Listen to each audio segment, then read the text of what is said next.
There are 6 100% mandatory traits you need to become a professional ballroom dancer. Probably is not what you think. Number 1 is patience.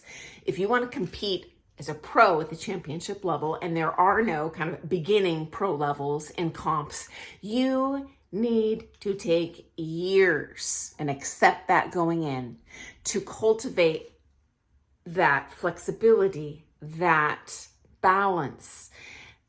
Set aside the boatloads of technique that you have to master. And so in the physical aspect, think of it like Arnold Schwarzenegger. He didn't get to be the world, what do you call that? Weightlifting, bodybuilding champion overnight, guys. This takes years to hone your body as an athletic instrument. And then, of course, secondly, think of the dance education as getting a doctorate degree in something. I mean, if you want to do it at a high level, you have to invest the time. Okay, number 2, sorry, no way around it, money, okay?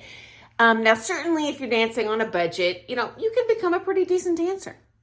If you have a little more funds, very feasible, even if you never leave town for lessons, that you can become one of, if the not best dancer in your town or even your state. Okay, but once you start competing as a pro, certainly on that elite, international level, Blackpool, the international, etc., you must take political lessons.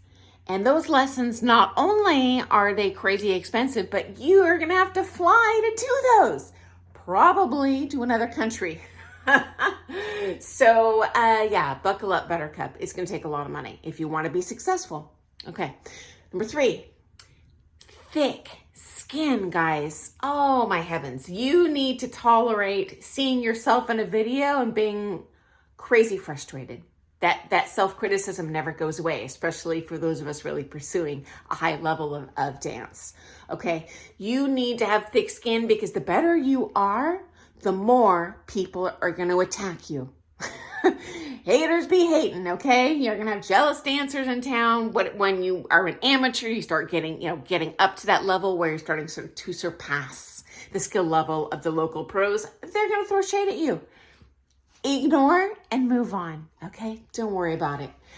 This would happen, honestly, in any industry. I just think because ballroom dance tends to be so joyful, people don't anticipate that going in.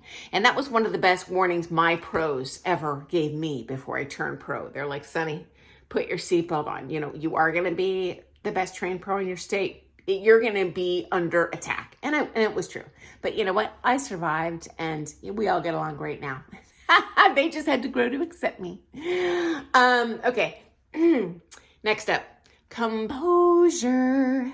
Okay, so I have seen countless tiffs in studios between pros where they are very self-centered, and you're going to have big egos. This is a reality. You're going to teach in the same room, out of your control, with people that are extraordinarily rude, not in terms of courtesy, but just, I will say, totally blind to the needs of everyone else in the room.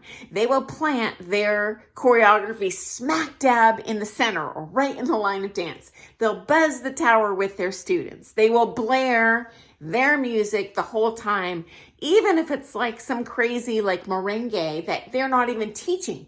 Totally oblivious that I've got a waltz competitive couple going on over here. And it just takes an incredible degree of patience, because if you can't get along with the others in your studio, you're not going to make it. You're going to drive yourself nuts, first of all. Secondly, you're probably going to be kicked out. And you can't teach if you don't have a place to teach in, guys. And it does take a good size floor, especially when you specialize in ballroom dancing, okay? It's not like, I've done a lot of hip hop as well, just for fun. And that you can do that in a quite a compact space. Not so with ballroom dance, especially competitively. Okay, next up. You must be willing to make sacrifices, okay? Especially early on in your career, until you establish yourself. Your students need to be your number 1, number 2, and number 3 priority.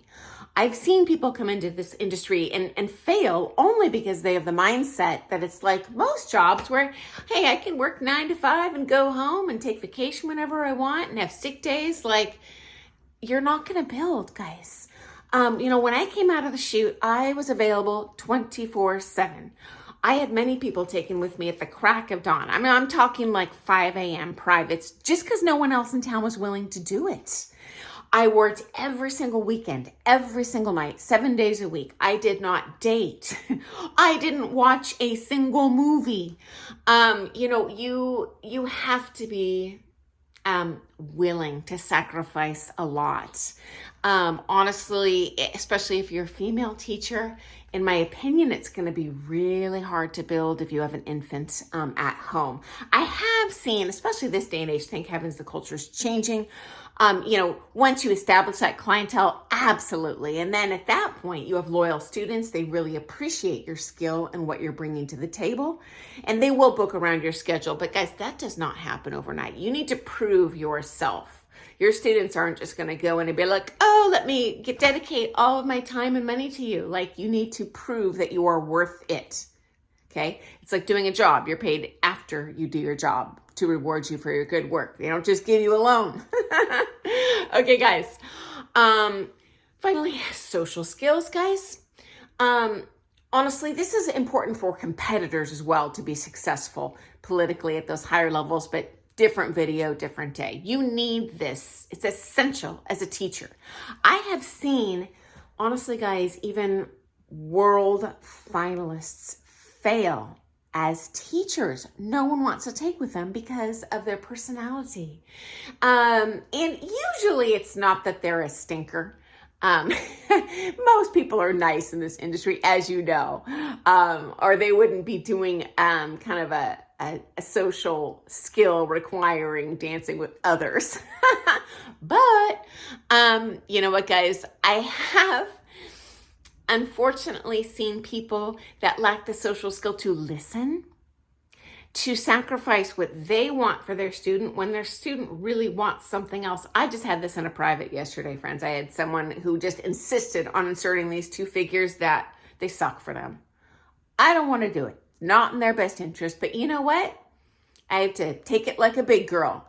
I said, frankly, I think this is competitively not in your best interest.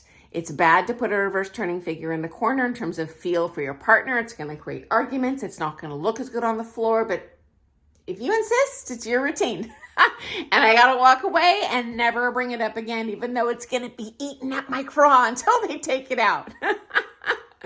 Okay, so you do need to listen to what your students want, because that's what they're paying you for. They're not paying you for what you want. They're paying you what they want, okay? And finally, you need that ability, social skills-wise, to communicate to people that are not of your skill level, and they don't learn the way you do. So when I first started teaching, it was really challenging for me to remember umpteen years ago, oh gosh, what was it like when I very first learned a quick step? Like, I'm in this zone of high-level technique, and I got news for you guys. Coming out of the chute, you're going to teach a lot of beginners. You need to be able to teach them. Now, fortunately, teaching beginners, a lot of it is kinesthetic. You can manually move them through the figures, which, if you know lead and follows part, that's actually a really easy way to teach. But certainly, if you want to make higher-level students, you're going to need to be able to teach in different ways. That's going to hit that person's sweet spot. Not everyone is going to learn like you. I've mentioned in previous videos, different ways many people learn. Some of them have to hear a description. Some of them have to see you do it. Some of you have, often I see people have to see it done right and wrong. Some people remain kinesthetic and you just move them through. Others like to understand things through the feel and analogies and metaphors. Everyone's different. I have a lot of kind of highly educated students. So I find a lot of my students benefit from a mathematical and scientific approach to why do I connect to the partner this way. It just seems they learn it faster. But I had to learn these skills over time, guys. It doesn't happen overnight. So certainly social skills, huge asset.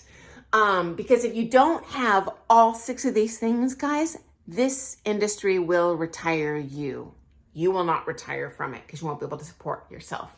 And I have seen many beautiful dancers that, would have a lot to give to this industry that had to retire and pursue other career paths just because they didn't have all these things. So if you do choose this path, I highly recommend it. It's joyful, it's fun, but definitely prepare yourself to give all those things to make yourself the best success you can be. Okay, guys, have an awesome day. Can't wait to see you first thing in the morning. If you have questions, hey, guys, please comment below, because I waste a lot of time thinking about what I'm going to post the next day, and I just want to share stuff that's interesting to you. Okay, I'm not here to puff and toot. I already know what's in my own head. And I have over 40 years experience in this industry, so I do have a lot to share. I have competed locally, nationally, internationally, newcomer, amateur, through championship pro, including Blackpool. I have other videos on stories from there. Been a long-time dance teacher. I've competed only as the pro, though. I've actually never done that as an amateur. So anyway, friends, if you like that sort of content, hit that subscribe button. And if you thought today's video was interesting, please press the thumbs up button, because I do check for those. That just makes my day when I think, oh, someone got a kick out of what I said. Okay, guys, have a wonderful day. Happy dancing. See you first thing in the morning.